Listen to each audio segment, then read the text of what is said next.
Ilang araw matapos ang worldwide trending wedding of the year na Dingdong Dantes at Marian Rivera, pinag-uusapan pa rin ang ilang eksena noong araw ng kasal.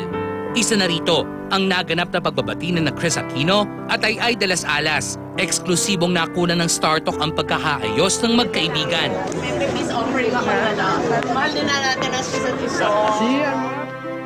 Exactly a year ago, nang magkaroon ng alitan sina Ay at Chris, nagtampo di umano ang komedyante nang di makarating sa necrological services para sa yumaon niyang ina ang TV host.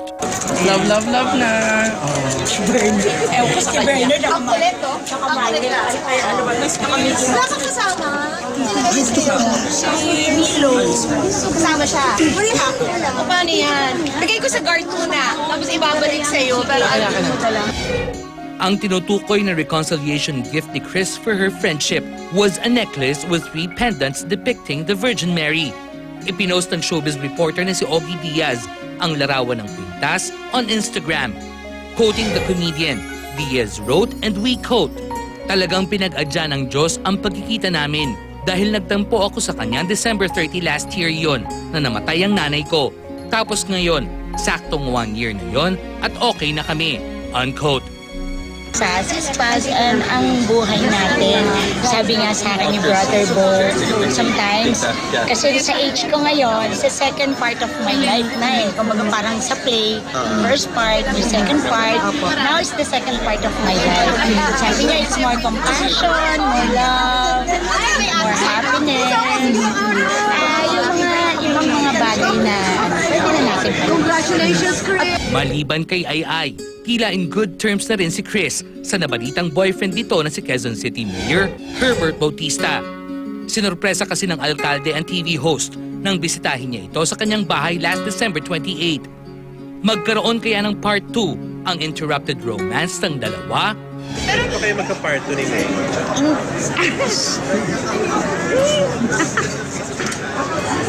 Siguro pag...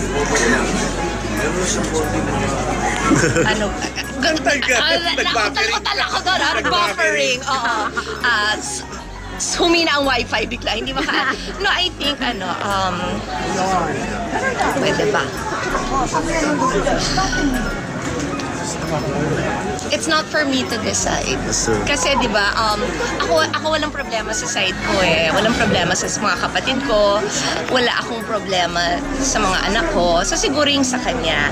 Pero yung I have to say also na I have to pay tribute to Harleen.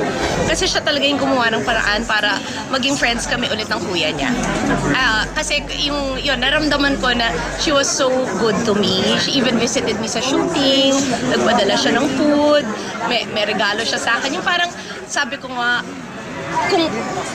kung ma-bless man kami at may magandang mangyari, ang swerte ko kasi, di ba normally kakatakutan mo yung sister-in-law? Siyempre, tinan niyo naman ako, di ba?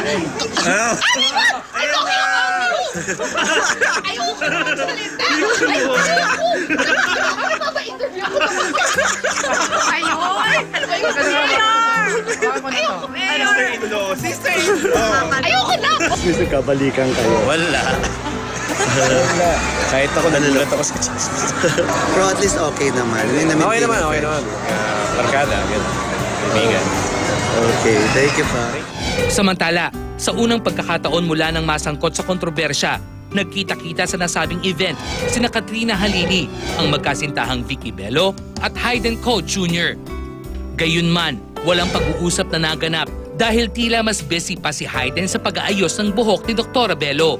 Abala naman si Kat sa kanyang unikaihang si Katie na isa sa mga flower girls ng hapong iyon. Also spotted sa Dongyan wedding were lovebirds Charisse and Alisa Quijano. Ibinunyag ng singer kung bakit hindi pa sila handang magpakasal ni Alisa.